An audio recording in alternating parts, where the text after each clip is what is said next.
Depende del spin, es una constante que depende del spin y no sé qué significa, simplemente se escriben las ecuaciones. Si calculas Ricci, encuentras una lambda ahí, que te da una constante cosmológica que depende del spin. ¿Ok? Esta métrica riemanniana. Sí, sí. Esta métrica sí es riemanniana. De hecho, si pones z y w igual a 0, ves que es una métrica euclidiana.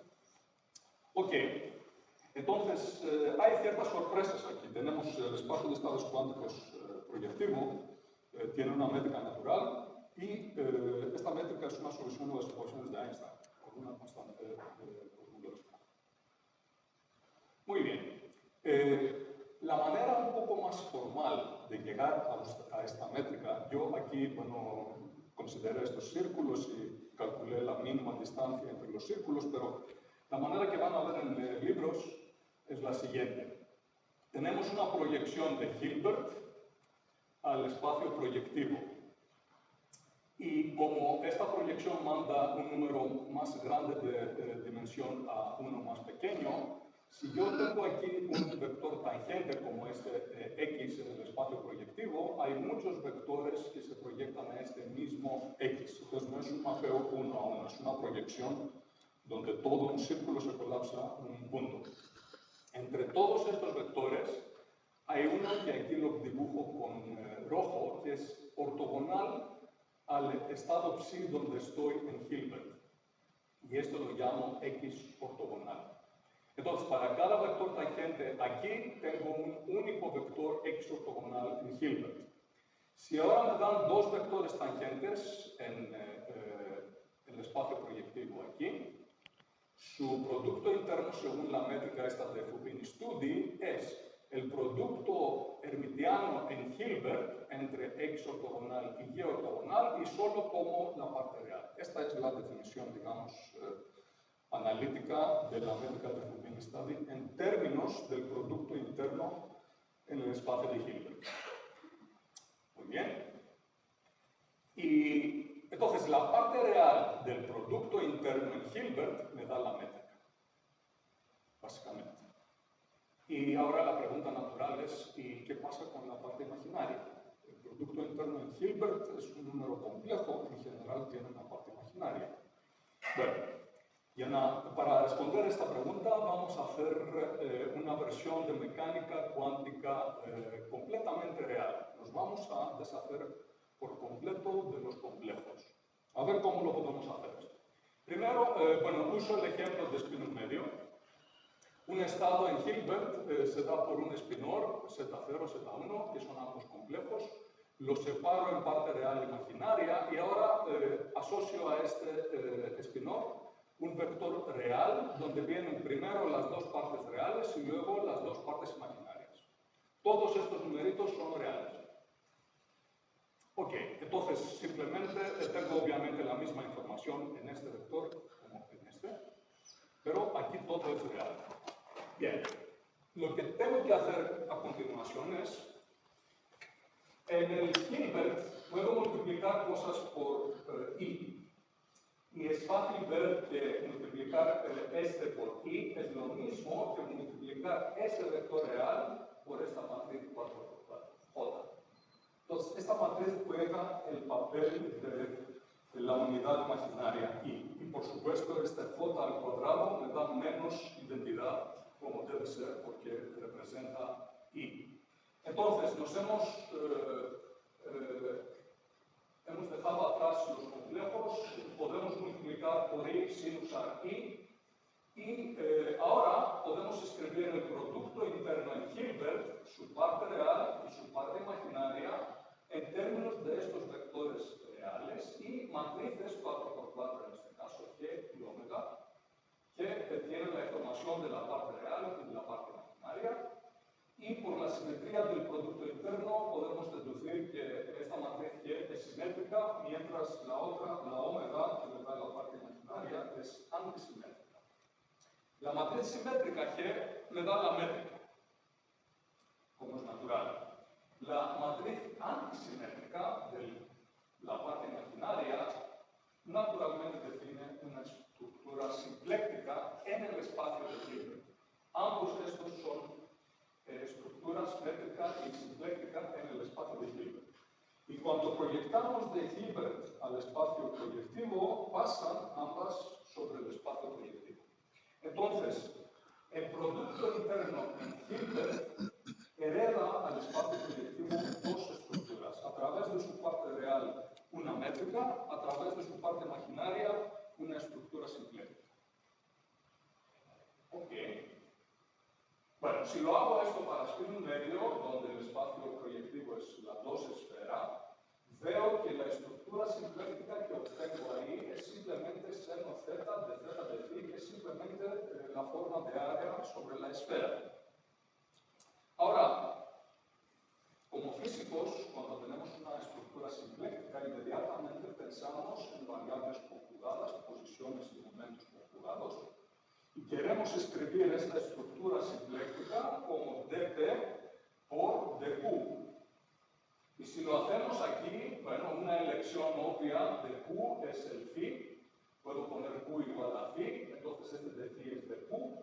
Y este seno z de z es, bueno, un medio seno z de z es dp, donde p es menos un medio coseno z. En otras palabras, cambio de coordenadas para escribir esta forma de área como dp por dq. Entonces, estoy en el espacio de estados cuánticos y ahora tengo una estructura simplética con variables conjugadas que son cosas que usamos en mecánica clásica. Es una situación un poco surrealista. ¿Ok?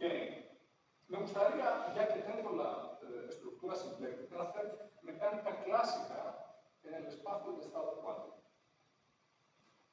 ¿Qué es lo que me falta? Me falta un hamiltoniano. Ok, pero el sistema cuántico con el cual empecé, suponemos que tiene un hamiltoniano que es una matriz. Yo aquí he tomado el ejemplo de sigma z, que corresponde a tener un campo magnético en la dirección z. Bueno, he puesto una normalización ahí para que las cosas salgan bonitas.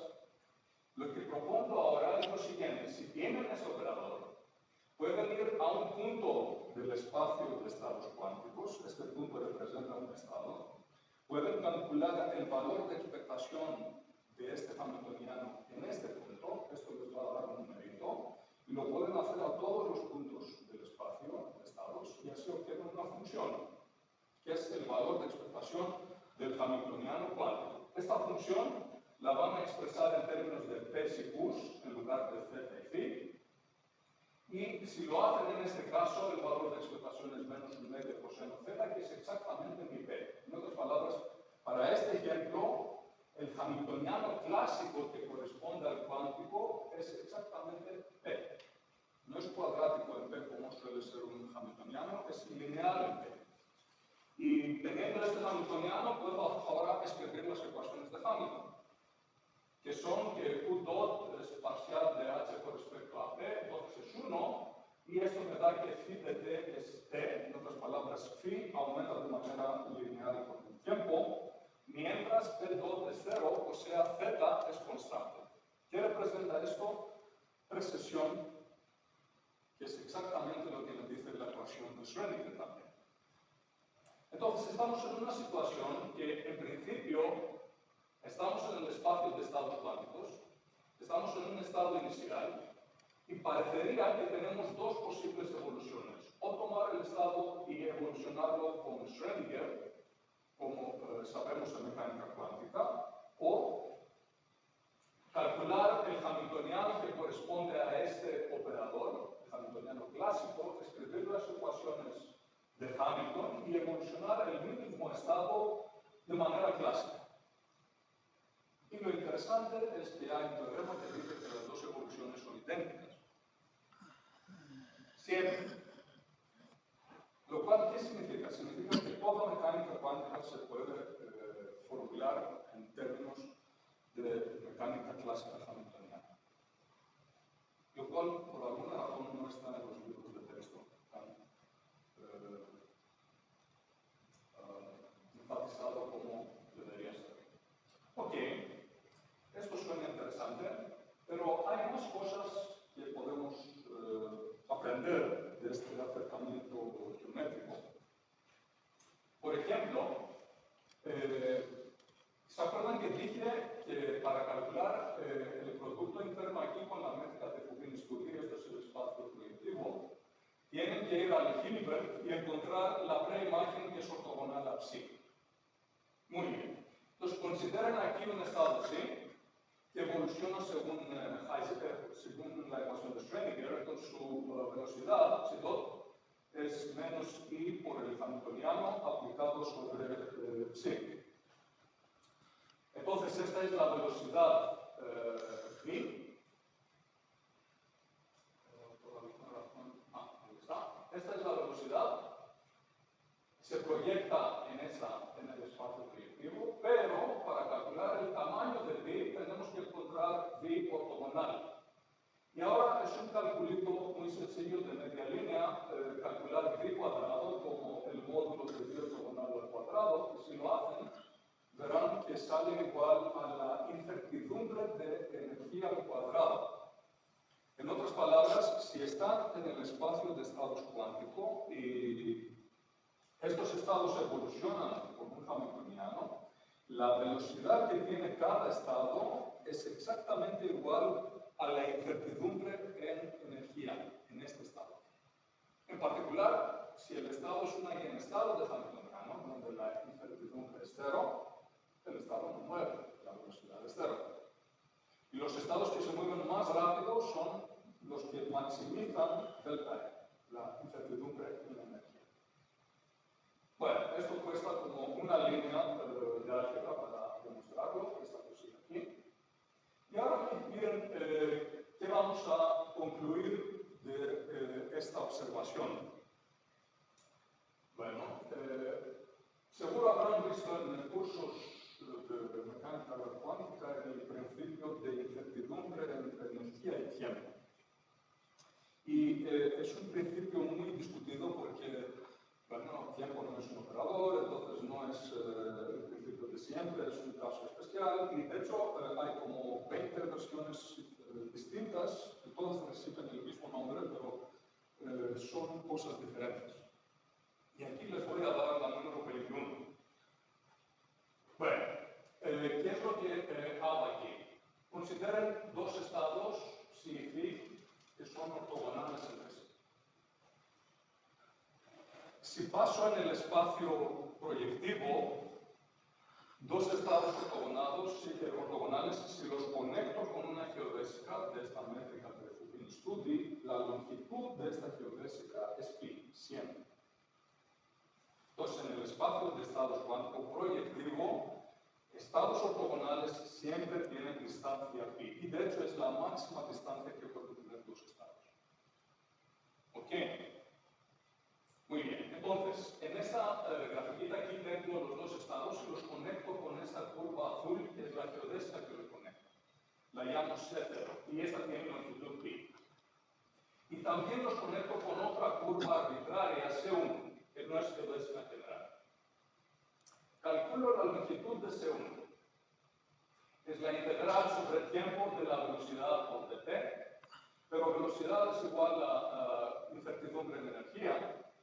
Y esta integral, por definición, es la incertidumbre de energía promedia temporal por la duración de este trayecto, ir de psi a phi. ¿Correcto? Y esa longitud, por ser geodésica la curva azul, es mayor o igual a la longitud de la geodésica, que es phi.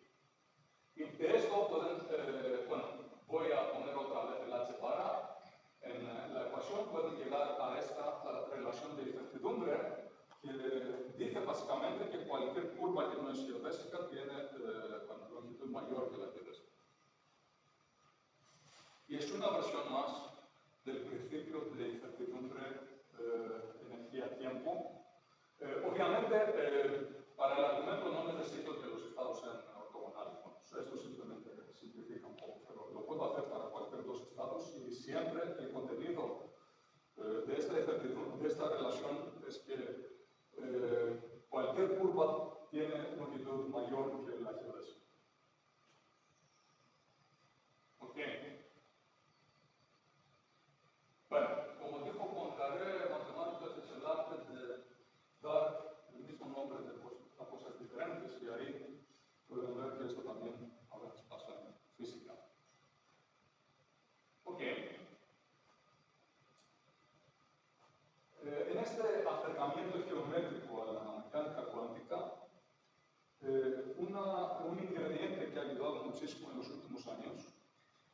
un descubrimiento que hizo Ettore Majorana en el año 1932.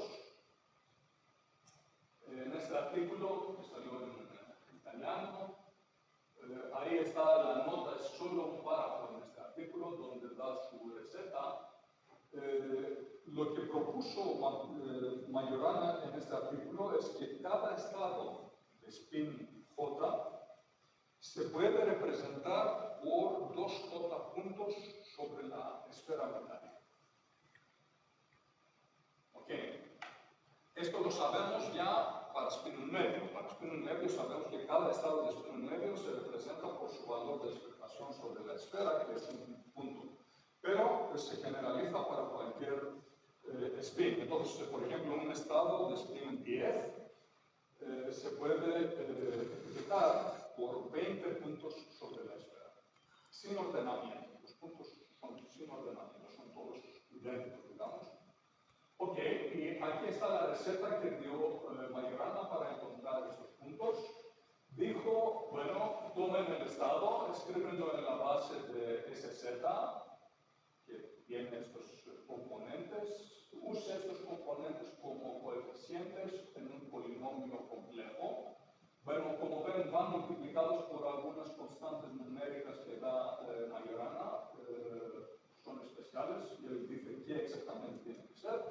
Y ahora, ya que tienen este polinomio, calculen sus 2J raíces. Entonces obtienen 2J puntos en el plano complejo. Y ahora estos puntos, con la proyección estereográfica, los pueden subir sobre la esfera unitaria. Y esto les da la constelación de Majorana, que corresponde a este estado. Entonces, los puntos se llaman estrellas de Majorana y el conjunto de puntos es la constelación. Entonces, un estado, por ejemplo, de spin 1 tiene una constelación con solo 2 estrellas. ¿Ok? Y todos los estados tienen su constelación y cada constelación corresponde a un estado. Es 1 a 1 para cualquier spin. Muy bien, entonces esto nos da una manera de representar estados visualmente y ver cómo evolucionan, etc. Aquí tengo unos ejemplos, spin medio, como les dije, sale exactamente el punto de valor de expectación del spin. Para spin 1 tomé aquí el estado de proyección 1, el polinomio sal de z cuadrado, tiene 2 raíces igual a 0, y cuando las proyecto estereográficamente del polo sur, me dan 2 puntos en el polo norte de la esfera. Entonces esta es la constelación de Majorana de este estado. Y ambos estados aquí tienen la propiedad que todas sus estrellas coinciden sobre la esfera. Estos estados se llaman estados coherentes. Son los estados de spin más clásicos que hay. Toda la constelación de Majorana colapsa en un punto de la esfera. Del otro lado, tenemos estados, por ejemplo, en spin 3 medios. Aquí tengo el estado de proyección 3 medio más proyección menos 3 medios con la misma amplitud. Y salen 3 raíces que son raíces cúbicas de la identidad. Y por lo tanto, la constelación es un triángulo equilátero en el ecuador. Este es el estado famoso GHZ en el spin 3 medios. Ok. Un comentario es que los estados coherentes se definen para cualquier spin. Simplemente tomen toda la constelación y pongan todos los puntos en un solo punto de la esfera. Y porque todos los puntos están en un punto de la esfera, siempre para cualquier spin, el conjunto de todos los estados coherentes forma una dos-esfera dentro del espacio de estados cuánticos.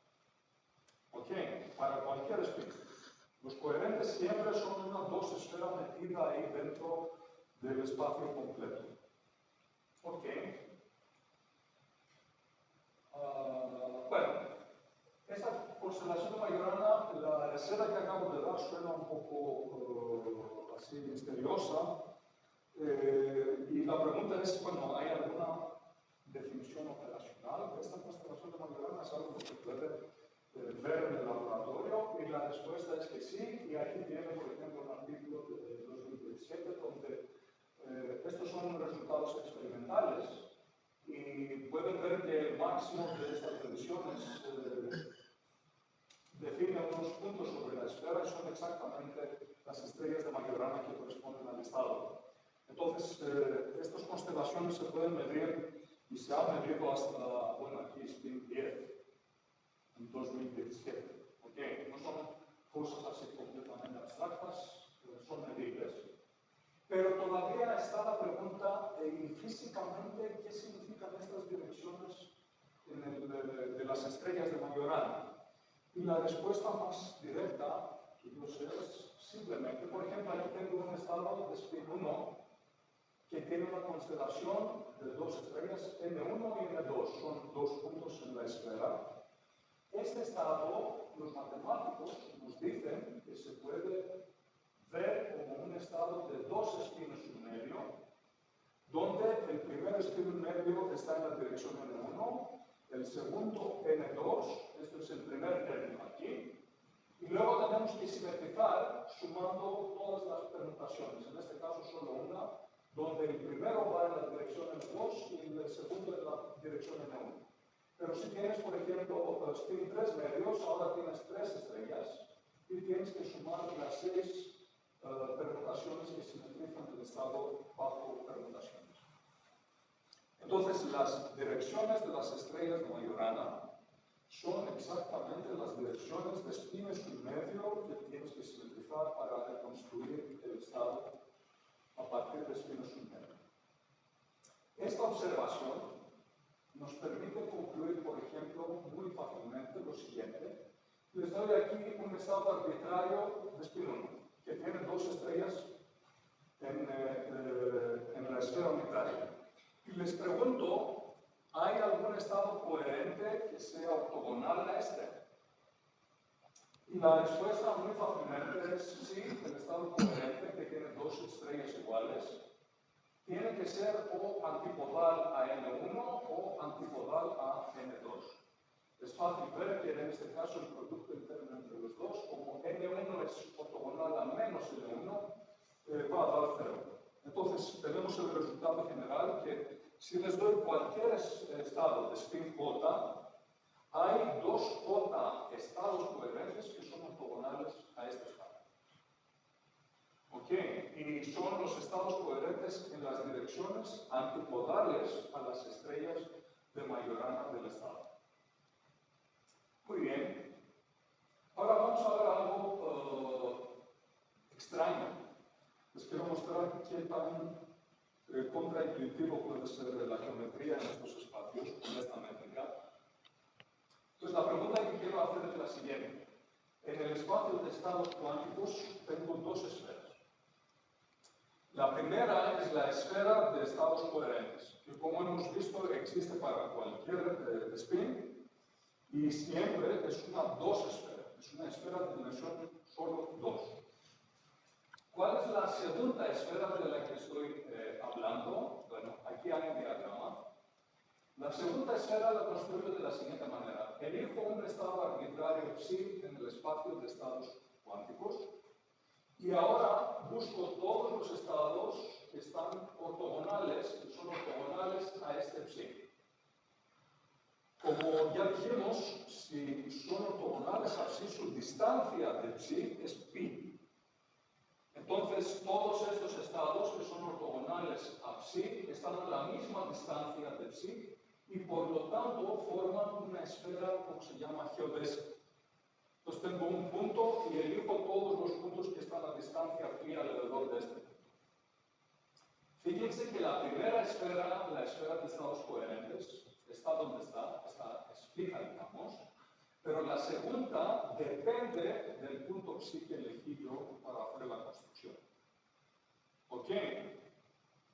Y ahora viene la observación que acabamos de decir que hay dos estados coherentes que son ortogonales a psi.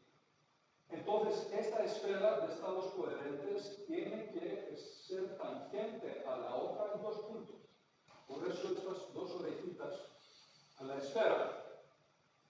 Entonces, tiene la situación de que tiene dos esferas, en este caso una tridimensional y la otra dos dimensional, y son tangentes en dos puntos. Y aquí viene la parte que es aún más misteriosa. En geometría, si tienen intersecciones de cosas, estas son cosas estables. ¿Qué quiere decir? Que si yo muevo un poquitín estas dos líneas, siguen intersectándose. Pero, si tienen tangencia, esta no es estable. Porque si yo muevo un poquitín, o viene aquí y ya no se tocan, o viene aquí y ya se intersectan. ¿Ok? Esto es un principio general, digamos, en geometría. Pero aquí parece ser violado. ¿Por qué? Porque esta situación de ser tangente persiste si mueven este psi como quieran. Porque el argumento sigue válido. Entonces yo esta esfera de fuera la puedo mover como quiero y en cada situación es tangente a la otra en dos puntos. Y entonces nos entró la pregunta, la curiosidad, ¿cómo se ve estas dos esferas en el espacio de estados? Por ejemplo, de spin 1. ¿Ok? En el espacio de estados de spin 1, el espacio proyectivo tiene dimensión 4. En este espacio de dimensión 4 hay una dos-esfera de estados coherentes y nos gustaría verla. Bueno, ¿cómo la podemos visualizar? Bueno, vamos a usar lo que se llama el mapeo exponencial y para una charla de divulgación lo voy a entender como el espejismo. ¿Cómo funciona el espejismo? Esto lo tomé de Wikipedia. Tiene su camella ahí, sale un fotón que sigue esta curva porque el índice de refracción, bueno, hace cositas y llega al ojo del observador aquí, pero el observador básicamente extiende esta línea recta a lo largo de la tangente a esta curva y la extiende por una distancia igual a la longitud de esta curva B. Y entonces ve el camello ahí abajo.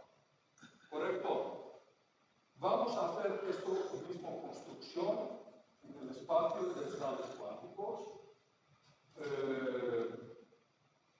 Vamos a ver qué es lo que queremos hacer. Aquí tengo un dibujito.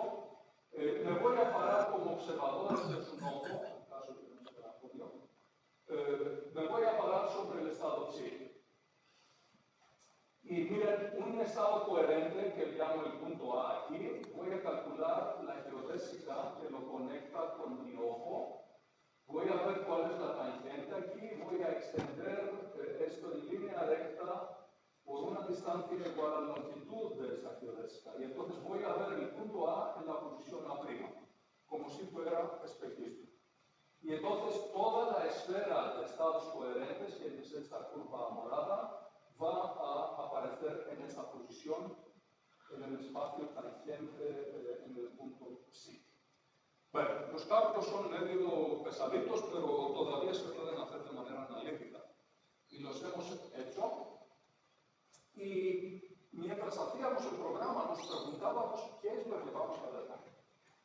¿Será la esfera de estados coherentes como una luna así en el horizonte? ¿Es lo que vamos a ver en matemática una cosa así? Pues la respuesta, el Fata Morgana es un tipo de espejismo particular que es el más parecido a lo que estamos usando aquí, y la respuesta es esta. Y bueno, hay varias sorpresitas aquí. Bueno, primero, son tres cosas, me van a decir que son las tres cosas. Bueno, depende del estado donde me paro para ver la esfera de estados coherentes y elegimos en este caso tres estados. Aquí están sus constelaciones de Majorana. Bueno, vamos a tomar uno de estos, por ejemplo, aquí, esto es del medio. Entonces, este es el estado psi, donde tengo mi ojo. Y estoy mirando hacia la esfera de estados coherentes y veo esta cosa. Y me van a decir, pero esto ni siquiera parece una esfera. Un problema que veo inmediatamente es que hay autointersecciones. ¿Por qué? Porque ¿se acuerdan que esta dos esfera vive en dimensión 4? Y yo para bloquear aquí he proyectado en dimensión cosa de 4 a 3, hay puntos que de repente coinciden en la proyección, pero arriba no coinciden. Entonces, las autointersecciones se deben a la proyección. Me van a decir, ¿por qué no buscaste un 3 plano particular que contenga toda la 2 esfera para no tener que proyectar? Bueno, lo buscamos, pero no lo encontramos. Y voy a decir algo más sobre esto más adelante. Ok. Segundo, una esfera no tiene frontera, es una cosa cerrada. Y aquí parece que tengo como estos discos, uno azul y otro moradito, que parecen ser como fronteras de esta esfera. ¿Qué pasa ahí? Bueno, pasa lo siguiente, es muy fácil verlo, por ejemplo, en el caso de... si hago todo esto en una esfera tridimensional, imagínense que pongo aquí mi ojo y estoy mirando a este círculo. Entonces, si tomo un punto A aquí, la luz llega así, mi mente la proyecta acá, y es obvio ahora que este círculo se va a ver así, en el plano tangente aquí. Si pongo otro círculo acá, se va a proyectar a esto. Si pongo otro acá, como la distancia va aumentando, se va a proyectar a esto, y ven cuál es el problema. Cuando llego al polo sur, este punto, que es un solo punto, se proyecta a todo un círculo grande, de radio pi. Entonces, estos dos círculos son dos puntos que el mapeo exponencial los explota en círculos enteros. Entonces, la superficie sí es cerrada, pero no se ve cerrada por este efecto, porque el mapeo exponencial falla, básicamente. Ok, mirando a este segundo caso, también lo hemos visto de otros puntos de vista, simplemente para entender qué está pasando. Y ven que, bueno, obviamente, miren, hay una particularidad aquí. El estado psi en esta gráfica está justo en el origen. Y si quisiera hacer el ploteo, digamos, realista, debería poner la cámara de matemática en el origen y mirar a esta superficie desde el origen. Pero no lo puedo hacer en matemática. Además, como ven, si me paro en el origen, veo esta cosa por encima, por abajo, 360 grados. Entonces, no lo puedo capturar todo esto en una gráfica. Entonces, no es una luna en el horizonte de esta esfera de estados coherentes. Más bien es una cosa que se ve desde arriba, abajo, enfrente y atrás. Es como una banda que vemos en el horizonte. Bastante raro. A la derecha hemos hecho una proyección estereográfica del mismo objeto, por si acaso entendíamos un poco más, pero este es un ejemplo de qué tan contraintuitivos pueden ser los objetos geométricos en este espacio. Y sobre la pregunta si podemos encontrar algún plano, 3 planos, que contenga esta esfera de estados coherentes, la respuesta es no. Y de hecho, un alumno, en aquel entonces alumno, Guzmán González, se le metió la idea que no es posible poner esta esfera en ningún plano de ninguna dimensión. Solo cabe en el espacio entero, no hay nada menor donde cabe. Y de hecho, esto es un teorema, y lo llamamos, por eso llamamos la esfera coherente de Dalí, porque como los relojes de Dalí, que son bidimensionales, pero no caben en ningún plano bidimensional, exploran las 3 dimensiones del espacio ambiente, estas esferas son mucho peores en este sentido. Por ejemplo, si van a spin, digamos, 10, el espacio de estados cuánticos tiene dimensión 40. En este espacio de dimensión 40 hay una 2 esfera, cuando la levanto con el mapeo exponencial, y no hay ningún 3 plano dentro de la cual la puedo contener completamente. Tampoco 4 planos, tampoco 5 planos, tampoco 39 planos. Solo cabe en el espacio completo. Y tenemos una demostración de esto en un artículo, bueno, teorema 4 de un artículo sobre la geometría de estados coherentes. Bien. Bueno, creo que esto es un buen punto para parar y ver si hay alguna pregunta. Muchas gracias.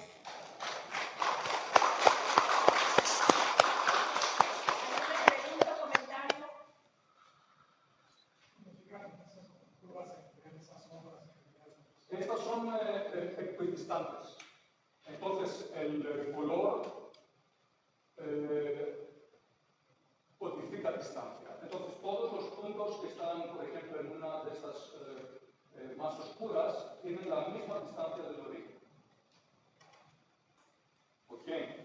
Si quieres cambiar distancia, tienes que ir de manera perpendicular a estas curvas.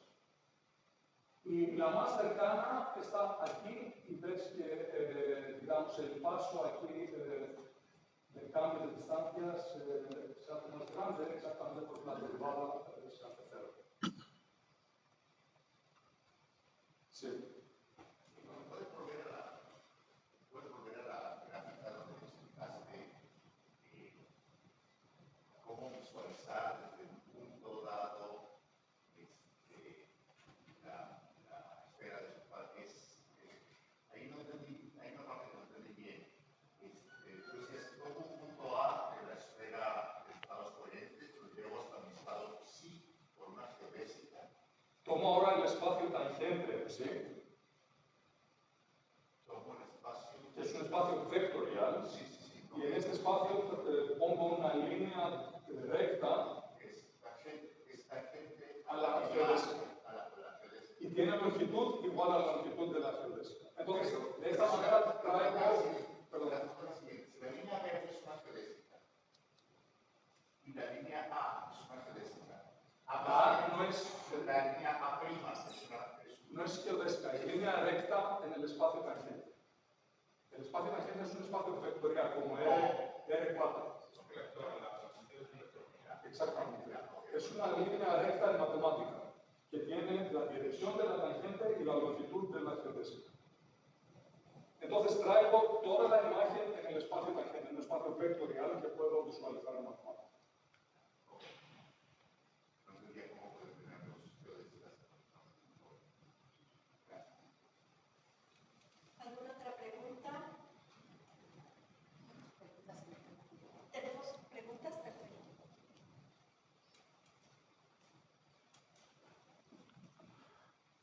En este lenguaje, por ejemplo, la estatización metodológica SPIN tiene algún significado.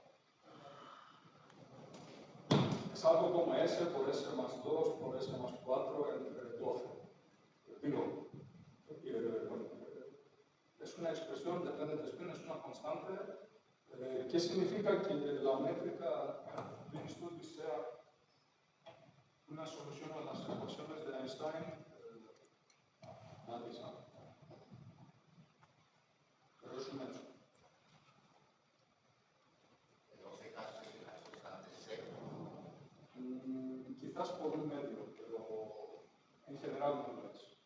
Y diría que genéricamente no es que vuelva a ser y pasa por ser. Es una cosa que es un polinomio en S, entonces igual como S público o algo así, y ya se va.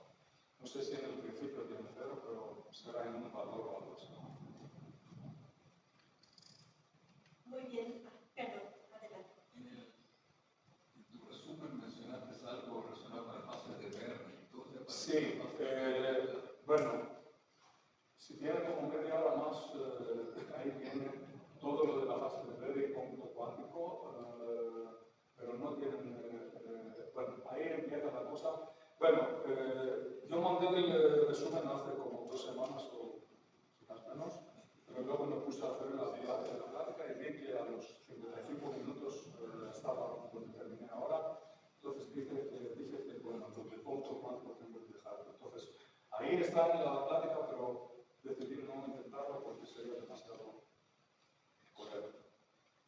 Perfecto. Bueno, tenemos una pregunta de las personas que se conectaron a nuestro canal. Gabriel Sánchez Ferra pregunta, ¿cómo influye la curvatura del espacio de estados definido por la métrica de Fubini-Study en el entrelazamiento de bosones y la transmisión de información cuántica? Ok. Mira, hemos hecho un estudio muy detallado de cómo las cantidades geométricas del espacio de estados cuánticos influyen o cómo se relacionan, más bien, no quiero decir influyen, se relacionan con cantidades físicas de interés. Por ejemplo, en esta figurita habrán visto que puse también una geodésica, ahora mejor, ahí está. Una geodésica roja del punto donde estoy, y se supone que esta es la más corta que lo conecta con la esfera de estados coherentes.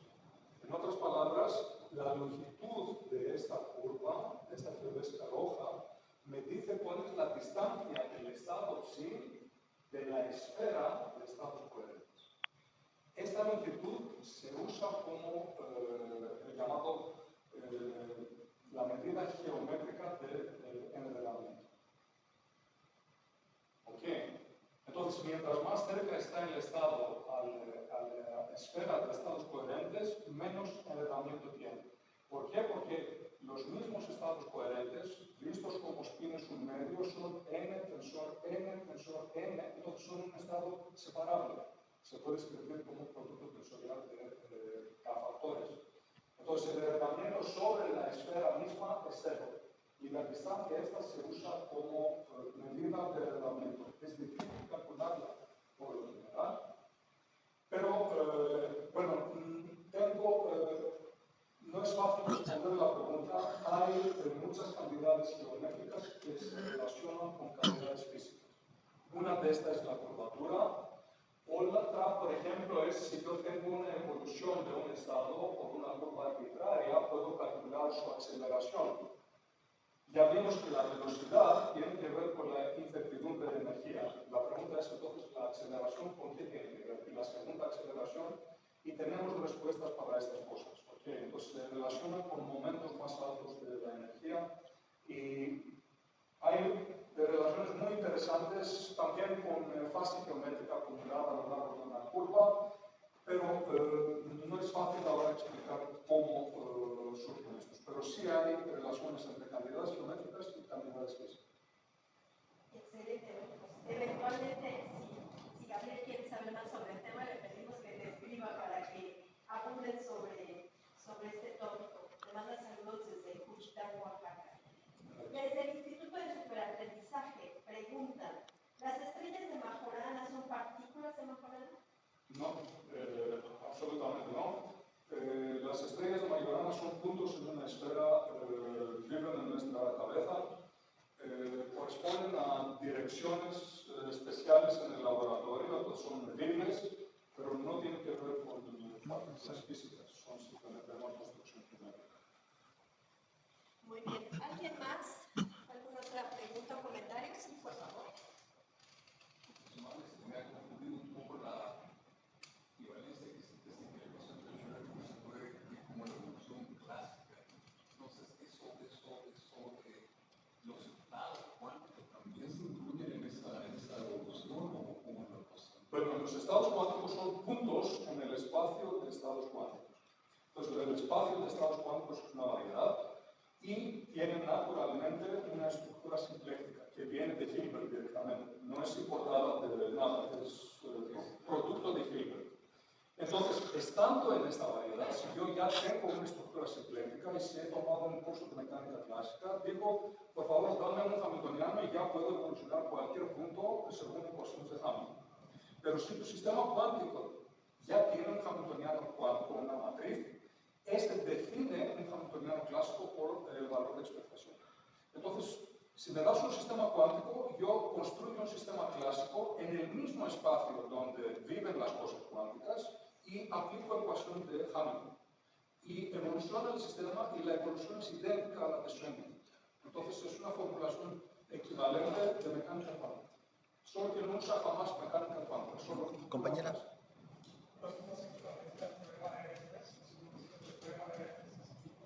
No, el teorema de F solo te dice cómo evoluciona el valor promedio. Aquí te digo cómo evoluciona el estado. Es mucho más detallado. Es descripción completa de mecánica cuántica. No es una aproximación, no es una proyección. Relacionada a la pregunta de Luis. Primero, es una evolución clásica, entonces tienes que imponer de alguna manera a checar, ¿no? La constante de Planck, que realmente no tiene su lugar en mecánica clásica. Pero no lo has escrito, ahora lo has puesto en uno, pero sería presente en la evolución clásica, ¿no? Porque ahí realmente no tiene un lugar natural. ¿Coincidimos con esto? Mira, yo puedo desde un principio poner h bar igual a 1 y hago todo lo que hice en las diapositivas y sin nunca tocar mecánica cuántica, haciendo solo Hamilton, te puedo decir cómo evoluciona cualquier sistema de spin. Esta es la afirmación. Ok, el otro detalle es, esta es la evolución que pasa según Schrödinger, ¿no? Pero no captura el proceso de una medición, ¿no? No, tienes razón, es solo la evolución. Y ahora uno puede decir, ok, tenías un Hilbert, tiene un producto interno, tiene una parte real y una parte imaginaria. La parte imaginaria te dio la estructura simplética, haces mecánica clásica con esto. La parte real que te dio la métrica, ¿dónde entra? Y la respuesta ahí es que cuando haces la medición, entonces estás en un estado y quieres ver cuál es la probabilidad que colapses en otro, esta probabilidad es una función de la distancia entre los dos, como se mide por la métrica. Entonces la métrica entra en el proceso de la medición. Yo quisiera preguntar algo. Quizá tenga algún vínculo con lo que ha mencionado. Igual me dejé un poco, no sé si me escuchan. No sé si, no sé, Ahora sí. de acuerdo con la descripción que hicieron por la invitación, yo quise ver la relación que puede tener esto con la composición de funciones que hay entre, bueno, del álgebra, bueno, del álgebra de Kolmogorov y esta perspectiva hamiltoniana. ¿Cómo hacen esas superposiciones y de esa composición de las funciones que Kolmogorov muestra en su teoría, pero está también vinculado con, bueno, con el, ¿cómo se llama? Con estos algoritmos con el lenguaje de la computación? No tendría una gran idea. Bueno, No sabría lo diré, responder, pero creo que sería quizás un tema un poco más complicado. A lo mejor lo podemos platicar al final con más detalles. No sabría responder así directamente aquí cómo se relaciona con la teoría de Kolmogorov. Está bien, gracias. Muy bien, pues muchas gracias. No sé si hay algún comentario más, pero si no, bueno, evidentemente, por allá atrás, damos espacio a una última pregunta. Sí, ¿me oigo bien? Sí. Vi que, bueno, mencionaste que dejaste aparte una parte de cómputo cuántico, ¿no? Sí. Es que justo esto se usa mucho con la esfera de Bloch, pero no sé si se pueda, si hay una forma de usar estas trayectorias para definir secuencias de operadores de Pauli para mover el spin. Secuencias de operadores de Pauli, ¿qué significa esto? Unas compuertas de Pauli como la Z. Bueno, haciendo cómputo cuántico en la parte que no presenté, sí podemos usar esta formulación geométrica para producir compuertas lógicas que pueden ser desde NOT sencillo de 2x2 hasta CC NOT o CC NOT, que son 16 por 16. Bueno, esta parte no la voy a platicar ahora porque, bueno, me llevaría media hora a explicar cómo y por qué.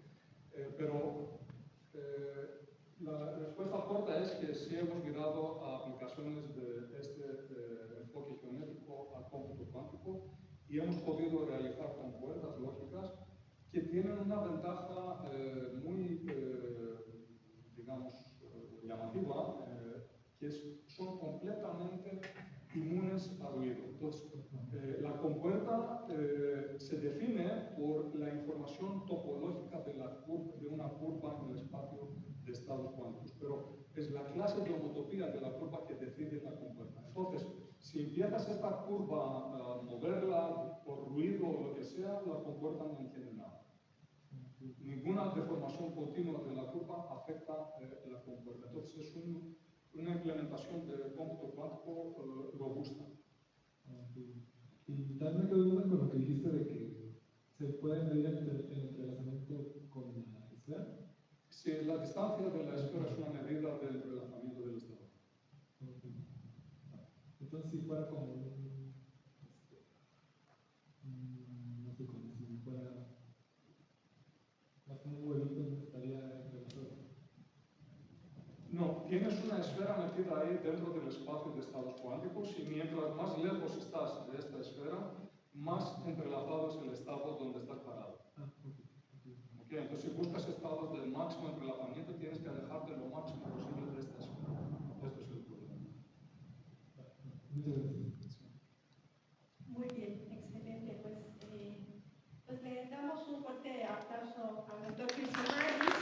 Para quienes tengan más dudas, necesitamos a contactarlo. Lo mismo a las personas que se conectaron a través de nuestro canal de YouTube. Muchísimas gracias por seguir nuestros coloquios de divulgación y pues nos vemos en un mes para el siguiente coloquio. Muchísimas gracias a todos y que tengan muy buena tarde. Gracias.